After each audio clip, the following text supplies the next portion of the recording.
많은 사람들이 XRP를 이야기할 때 이제 달러가 끝나고 XRP가 그 자리를 가져갈 거라고 말합니다. 그런데 저는 조금 다르게 봅니다. 정확히 말하면 중요한 건 달러가 죽느냐가 아닙니다. 앞으로 더 중요한 건 새로운 디지털 금융 질서 속에서 무엇이 돈과 자산을 연결하느냐입니다.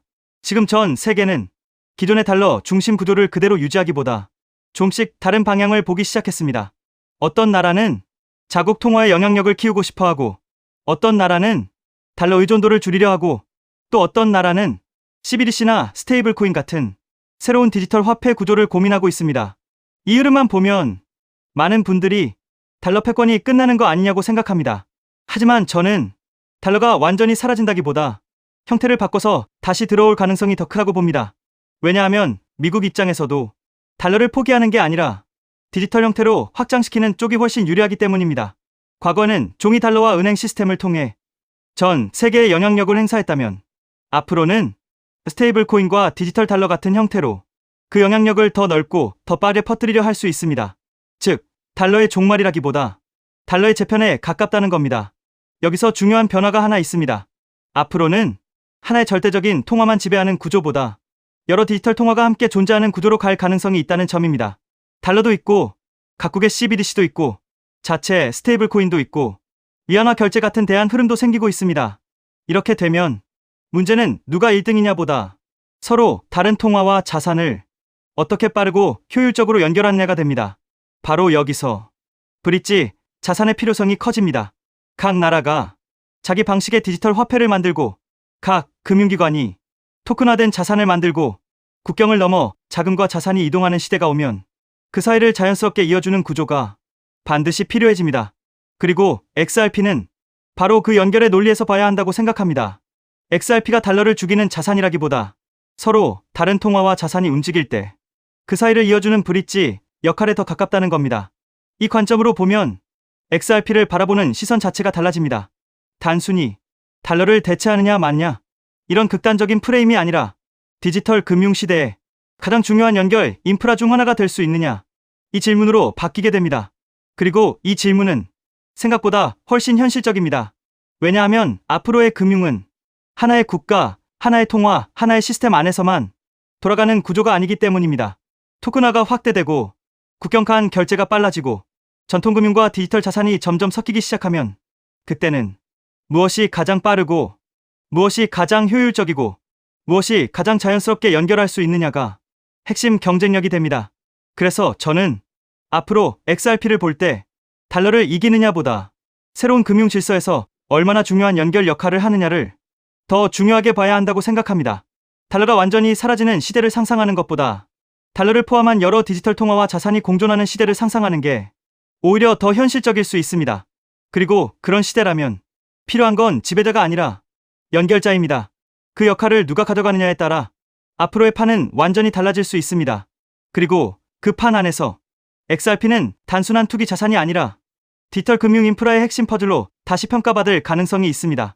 여기에 더해 또 중요한 내용, SEC 소송이 사실상 완전 종식되었습니다. 이 소송이 끝난다는 것은 단순한 사건 종료가 아닙니다. 리플 채택이 본격적으로 증가할 수 있는 출발점이 된다는 의미입니다. 그렇게 되면 리플의 파트너사들, 특히 금융권에서 리플 시스템을 도입하는 흐름이 마치 밀물처럼 빠르게 확대될 가능성이 있습니다. 여기서 한 가지 생각해볼 질문이 있습니다. 금융권이 정말 리플을 채택하기 시작하면 어떤 변화가 일어날까요? 그런데 금융권의 요구는 생각보다 단순하지 않습니다. 국가마다 규제가 다르고 지역마다 금융 환경이 다르기 때문입니다. 이러한 다양한 요구를 하나하나 대응하려면 리플 역시 지금보다 훨씬 높은 확장성을 확보해야 합니다.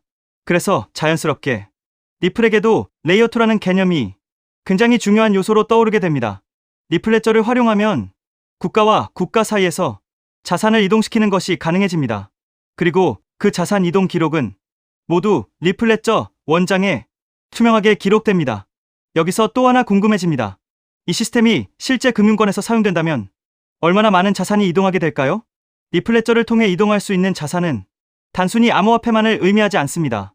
디지털 자산은 물론이고 앞으로 시작될 전 세계 은행들의 현금 자산까지도 이 시스템을 통해 이동할 수 있습니다. 이처럼 XRP가 글로벌 금융기업들과 사업을 확장해 나가기 위해서는 반드시 필요한 구조가 있습니다. 그것이 바로 레이어 2입니다. 레이어 2 없이 사업 확장을 시도한다면 언젠가는 한계에 부딪힐 수밖에 없습니다. 레이어 1과 레이어 2는 서로 경쟁하는 구조가 아니라 하나의 생태계를 만드는 공생 관계입니다. 여기서 중요한 질문이 하나 있습니다. 전 세계 은행들이 사용하는 시스템이라면 얼마나 다양한 기능이 필요할까요? 이 생태계가 커질수록 전 세계 은행들이 요구하는 다양한 기능을 제공할 수 있습니다. 그래야 생태계 자체가 스스로 돌아갈 수 있는 자생력을 가지게 됩니다. 즉, 뿌리가 깊은 구조를 만들어 어떤 서비스가 등장하더라도 자체적으로 처리할 수 있어야 합니다. 그래야 리플이 단순한 코인이 아니라 하나의 플랫폼으로 성장할 수 있습니다. 그리고 그렇게 되어야 리플은 장기적으로 살아남을 수 있습니다. 그래서 레이어 2는 단순한 보조 기술이 아닙니다. 레이어 2를 통해 리플의 확장성과 범용성을 높여줘야 리플 기반 블록체인 사업들이 대거 등장하게 됩니다. 그리고 그렇게 사업들이 늘어나면서 비로소 하나의 생태계가 완성됩니다. 여기서 또 하나 중요한 질문이 생깁니다. 생태계가 커질 때 가장 큰 수혜를 보는 것은 무엇일까요? 여기서 코인 시장에 아주 흥미로운 특징 하나가 있습니다. 레이어 2 코인들은 리플이 10배 상승할 때 수백 배 상승 기회를 얻을 수 있는 공생 구조를 가지고 있다는 점입니다. 그래서 많은 투자자들이 이 구조를 투자 전략으로 활용하기도 합니다. 이 원리는 주식 시장에서도 비슷한 사례를 볼 수 있습니다. 전기차 테마의 대형주였던 삼성 SDI가 약 15배 상승할 때 소형주였던 에코프로는 무려 700배 상승을 보여줬습니다. 같은 산업에 속해 있지만 상승률은 완전히 달랐습니다. 이것이 바로 생태계 구조의 특징입니다. 레이어 1인 이더리움이 2배 상승할 때 레이어 2 코인들이 수천 배 상승하는 현상은 이미 오래전부터 코인 시장에서 반복되어 왔습니다. 또 다른 예도 있습니다. 비트코인은 레이어 1입니다. 하지만 속도와 수수료 문제 때문에 실제 거래용 화폐로 사용하기에는 한계가 있습니다. 그래서 한 가지 질문이 생깁니다. 이 문제를 해결하기 위해 어떤 기술이 등장했을까요? 그 문제를 해결하기 위해 등장한 프로젝트가 있습니다. 바로 스택스입니다. 레이어 2인 스택스는 비트코인의 속도와 수수료 문제를 개선했습니다. 비트코인과 레이어 2 코인은 상승할 때 같이 상승합니다. 하지만 상승률은 완전히 다릅니다. 레이어 1인 비트코인이 2023년 10월 대비 2024년 3월까지 약 190% 상승할 때 레이어 2 코인인 스택스는 같은 기간 동안 무려 750% 상승했습니다. 그래서 자연스럽게 이런 결론이 나옵니다. 만약 XRP가 앞으로 10배 상승한다면 리플 레이어 2 코인들은 100배, 1000배 상승 가능성도 충분히 기대할 수 있다는 것입니다. 여기서 이제 가장 중요한 질문이 생깁니다. 그렇다면 리플 생태계에서 레이어 2 역할을 하는 코인은 무엇일까요? 첫 번째로 제가 우리 구독자분들께 소개해드릴 리플 관련 코인은 더 루트 네트워크, The Root Network입니다. 루트 네트워크 홈페이지를 보면 XRP Ledger Integration, 즉 다양한 블록체인을 XRP 레저로 통합하는 기능을 설명하고 있습니다. XRP 사용자들이 다른 코인들을 XRP 레저 환경에서도 사용할 수 있도록 확장해주고, 이 과정에서 루트 네트워크가 브릿지 역할을 하는 리플 전용 크로스체인 솔루션이라는 것을 확인할 수 있습니다. 그래서 리플 홀더라면 반드시 알아둘 필요가 있는 프로젝트입니다. 또 하나 중요한 특징이 있습니다. 바로 블록 리워드입니다. 리워드는 블록체인 네트워크 유지에 기여하는 채굴 활동에 대한 보상인데, 이 보상이 XRP로 지급됩니다. 즉, 루트 네트워크의 기축 통화가 XRP라는 의미입니다. 더 루트 네트워크는 XRP 확장을 위한 역할을 하지만 이더리움의 EVM 구조를 기반으로 레이어 1을 개발한 프로젝트이기 때문에 직접적으로 XRP 체인을 사용하지 않는다는 한계도 존재합니다. 하지만 지금 소개하고 있는 이 코인은 리플 블록체인에서 개발된 유일한 레이어 2 프로젝트입니다. 그래서 향후 XRP가 10배 상승한다면 이 코인은 100배, 1000배 상승 가능성도 충분히 기대해 볼 수 있습니다. 여기서 많은 분들이 이 질문을 하실 수 있습니다. 도대체 이 코인은 어떤 구도를 가지고 있을까요? 이 코인 홈페이지를 보면 메인 화면에 XRP 생태계를 위한 사이드체인이라는 프로젝트 목표가 명확하게 적혀 있습니다. 사이드체인은 XRP 체인을 더 원활하게 구동할 수 있도록 지원해주는 체인을 의미합니다. 그래서 XRP 생태계가 커질수록 이 코인의 사용처도 폭발적으로 늘어날 수 있습니다. 또한 이 코인의 이용자가 늘어날수록 XRP 역시 더 안정적인 환경에서 서비스를 제공할 수 있습니다. 그래서 이 두 코인은 공생 관계라고 볼 수 있습니다.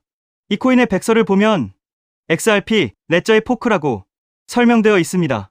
하드포크와 비슷한 개념인데 XRP의 장점은 유지하면서 레이어2의 핵심 가치인 확장성을 개선하기 위해 추가적인 코드 개발 가능성을 열어둔 구조입니다. 그래서 이 프로젝트는 레이어2 스마트 컨트랙트를 담당한다고 설명하고 있습니다. 향후 리플 생태계에서는 결제는 레이어1, 즉 리플 레저에서 처리되고 어플리케이션과 서비스 영역은 레이어2인 이 프로젝트를 통해 처리될 가능성이 있습니다. 사실 이 부분 때문에 리플 기술 커뮤니티에서는 하나의 우려가 나오고 있습니다. 앞으로 이 코인으로 수요가 너무 많이 몰릴 수 있다는 것입니다. 레이어2는 블록체인이라는 뿌리 위에서 꽃과 열매 역할을 하는 블록체인 애플리케이션들을 연결하는 역할을 합니다. 그런데 이 중요한 연결 구조가 거의 코인 하나에 집중되어 있습니다. 그래서 기술자 커뮤니티에서는 이 코인이 혹시 XRP보다 더 커질 수도 있는 것 아니냐는 우려까지 나오고 있습니다. 이에 대해 리플 CTO인 슈와르츠는 이렇게 이야기합니다. 새로운 체인이 등장한다고 해서 기존 체인의 가치가 떨어질 것이라고 걱정하는 것은 지금 걱정할 문제가 아니라는 것입니다. 즉, 이 코인이 너무 커질 것을 걱정하는 기술자들의 우려에 대해 리플 CTO가 직접 나서 진정시키고 있는 상황입니다. 이 장면만 봐도 이 프로젝트가 얼마나 중요한 위치에 있는지 충분히 알 수 있습니다. 이 코인은 재작년 12월에 출시된 아직 2년도 되지 않은 초기 프로젝트입니다. 현재 가격은 약 166원, 그리고 시가총액 역시 약 60억 수준입니다. 리플 XRP의 시총이 약 45조라는 점을 생각하면 아직 700분의 1도 되지 않는 저평가 영역이라고 볼 수 있습니다. 또한 전체 물량의 98% 이상이 이미 유통되어 있기 때문에 개발팀의 물량 언락으로 인한 추가 하락 위험도 크게 걱정할 필요는 없습니다. 이 코인은 리플과 직접 연결되어 앞으로 리플 생태계에서 핵심 역할을 맡게 될 가능성이 있습니다. 그래서 리플 CTO의 집중적인 관리도 받고 있습니다. 그런데 아직까지 저평가 상태인 이유가 있습니다. 리플사가 이 프로젝트에 직접 깊게 관여하고 있음에도 아직 공개적으로 크게 드러내지 않고 있기 때문입니다.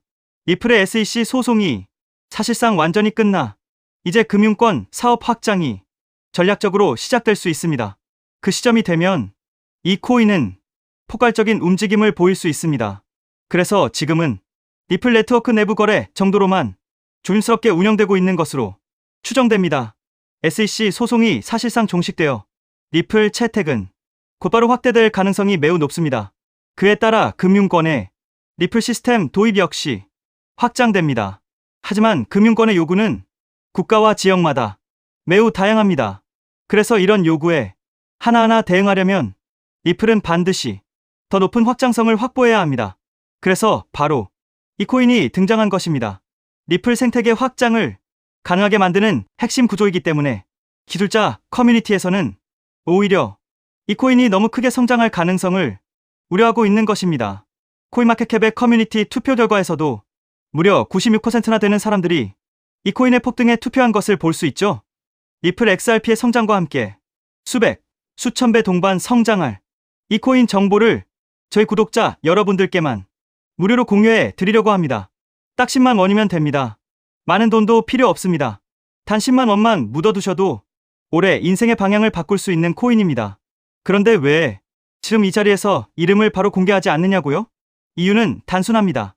유튜브에서 이름이 공개되는 순간 세력들이 바로 움직입니다. 가격을 흔들고 판을 뒤집습니다. 그리고 뉴스가 나오고 사람들이 몰리기 시작하면 그때는 이미 늦습니다. 이 시장은 정보가 퍼진 뒤에 사는 사람이 아니라 퍼지기 전에 움직인 사람이 가져가는 구조입니다. 결국 선점이 전부입니다. 이건 단순히 좋은 코인을 찾는 문제가 아닙니다. 지금 시장에서 2026년을 버티기 위한 필수 선택에 가깝습니다. 최근 시장 하락으로 원금 손실이 컸던 분들 많으시죠? 이 코인은 그런 분들도 한 번에 만회할 수 있는 가능성이 있는 구간에 있습니다. 그래서 저는 아무에게나 공개하지 않습니다. 저를 믿고 설문에 참여해주시는 구독자분들께만 이익은 코인의 이름, 진입 구간, 그리고 목표 가격까지 모두 공유드리겠습니다. 당연히 저는 10원도 요구하지 않고 무료로 우리 구독자분들께만 공유해 드릴 겁니다. 왜? 돈도 안 받고 이런 정보를 알려주냐고 하시면 제 유튜브 채널 좀 키워보고 싶어서가 다여서 구독과 좋아요 한 번씩만 부탁드리겠습니다. 방법은 간단합니다. 제가 아래 설명란에 구글 폼 링크 하나를 달아놓겠습니다. 이 링크는 여기 설명 보기를 클릭하시면 볼 수가 있는데요. 이 구글 폼 링크를 눌러보시면 이러한 창이 뜰 겁니다. 그러면 여기 구독자께만 드려요에 체크를 해주신 다음 리플 레이어2 코인 정보를 공유받으실 연락처를 자세히 적어주신 다음에 여기에 있는 제출을 눌러주시면 저에게 이 구글 폼이 날아오게 됩니다. 그러면 제가 이 구글 폼을 확인하자마자 적어주신 연락처로 연락드려서 제가 구독자인지 확인만 간단히 빠르게 한 다음 아까 말씀드린 리플 레이어2 코인 정보를 바로 공유해 드리도록 하겠습니다. 이 코인이 아마 2026년에 졸업 코인으로 이름을 올리게 될 수도 있을 겁니다. 최근 원금 손실이 컸던 분들도 한 번에 만회하고도 남을 수 있으니 최대한 서둘러 준비하셔서 제대로 된 수익을 만들어 보셨으면 합니다. 우리 구독자 여러분 힘내시고 긴 영상 끝까지 시청해 주셔서 감사드리며 마지막으로 구독과 좋아요 한 번씩 부탁드리면서 마무리하겠습니다. 끝까지 시청해 주셔서 감사합니다.